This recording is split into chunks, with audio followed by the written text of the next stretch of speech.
D is 20 rupees. Let us substitute again similarly for the same formula. So D is 20 rupees.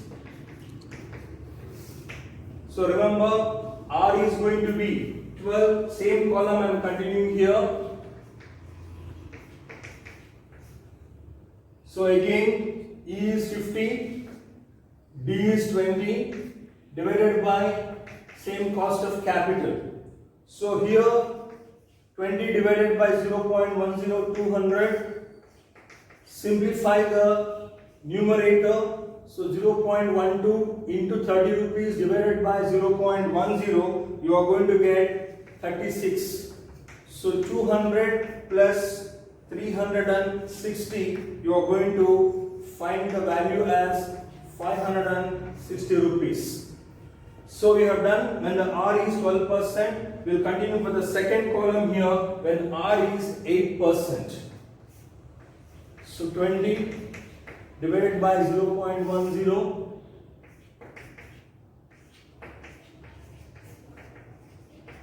D remains same. Cost of equity remains the same.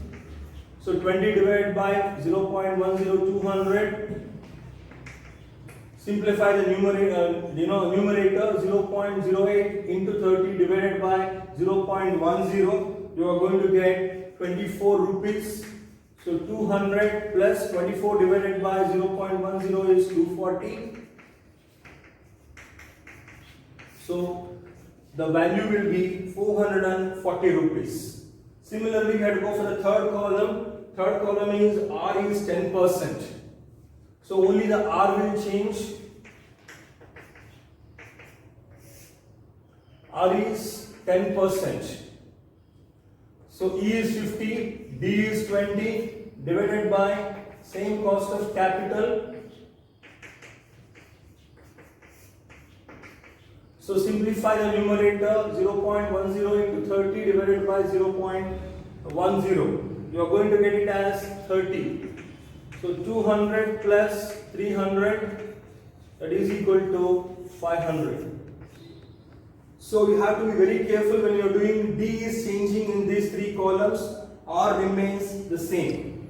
Next we will move on to D part, that is when dividend payout ratio is 80%. So again we have to take earning per share 50 rupees. Out of 50 rupees the company is paying 80% of it.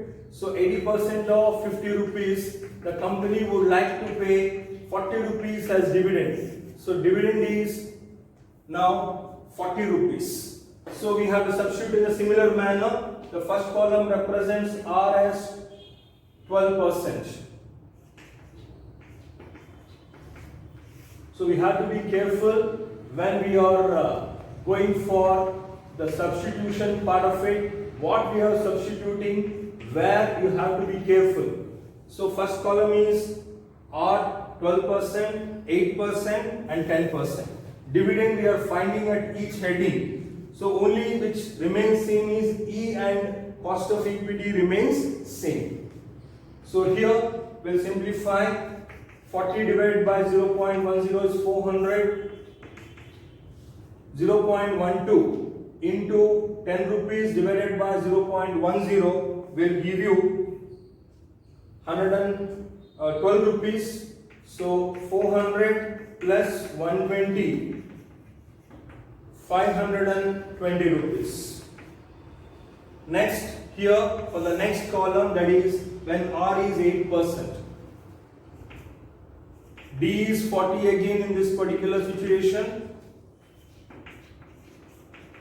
E is same 50. D is 40. Cost of equity remains same. So 400. Numerator is 8. 8 divided by 0.10. 400 plus 80. You are going to get 480 rupees. So there is a change you can see. Again for the third column, when R is 10%, only the R value will change. R is 0.10. 50 minus 40 again, cost of equity is same. 400 plus 5 divided by 0.10, 400, sorry, 0.10, so 100 rupees.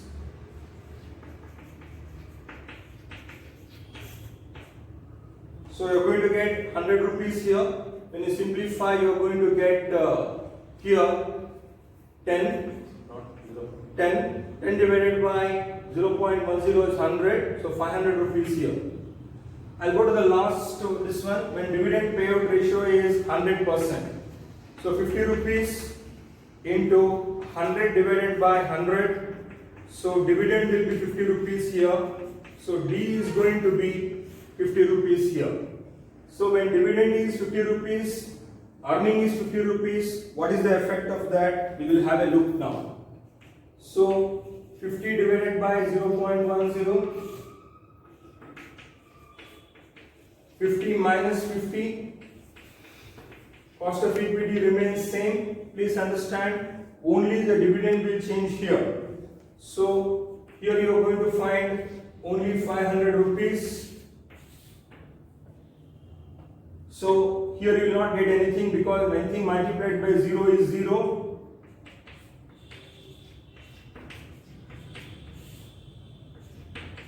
%, 50 minus 50 divided by cost of capital, again 500 divided by nothing but plus 0. It is going to be again 500 here. 50 divided by 0.10 at 10%. Remember, anything multiplied by 0 is 0.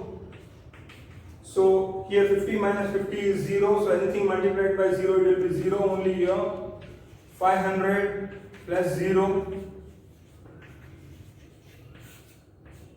500. So when dividend payout is full 100%, in all the situations of rate of return, the price per share is 500 only. So you have to see the effect when it is 0 different, when it is 20% different, 40% different, 80%, 100% is different. So if you have to look at the conclusion part as per the Walter, we have to go one by one column. That is, when R is 12%, what is the effect? When R is 8%, what is the effect? When R is 10%, what is the effect? Let us see here, conclusion part, R and cost of capital.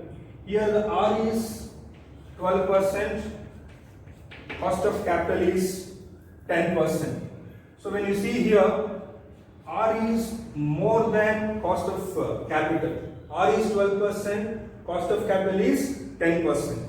In this situation, please see the effect. So as you keep paying the dividend, the price per share decreases. Here it is 0%, 600. If you pay 20%, 580. If you pay 40%, 560. 520, 500. So as you pay more dividend, the price per share is reducing. So when R is more than the cost of capital, the company should retain profit, so this is a growth situation.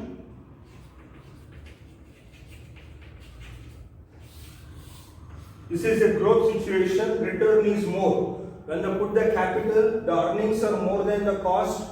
So the company should retain the money, they should not give out more dividend. That is what we learn from this situation. Let us come to this situation when R is 8%. When R is 8%, cost of capital is 10%. You can see here the rate of return is 8%. It is less.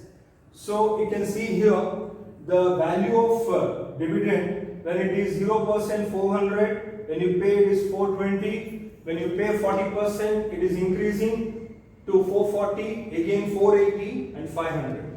The return is less than the cost. So then the company should give the dividend as much as possible. Give out the profits as dividend. So this is declining situation. Don't retain the money. If you retain more money, then it is going to affect the business. So give out the profits as much as possible as dividend. The next situation is R is 10%. Cost of equity is also 10%. Is an equal situation. R is 10%, cost of capital is also 10%. So here you can see in all situations the value of share is 500 rupees, dividend is 0, again 500, again 500 here, 500 here, 500. So even it is 100% dividend, everywhere you are going to find that 500 rupees. So here the dividend decision will not affect the business. Dividend decision not affect the company. So this is the stable company or stable situation, I can say. So whether they pay the dividend or do not pay the dividend, the company will not get affected by the dividend decision. So when R is equal to cost of capital. So Walter says if it is more, what is the situation? If it is less return, what is the situation? When return is equal to cost, what is the situation? So this is what we had analyzed from Walter's model.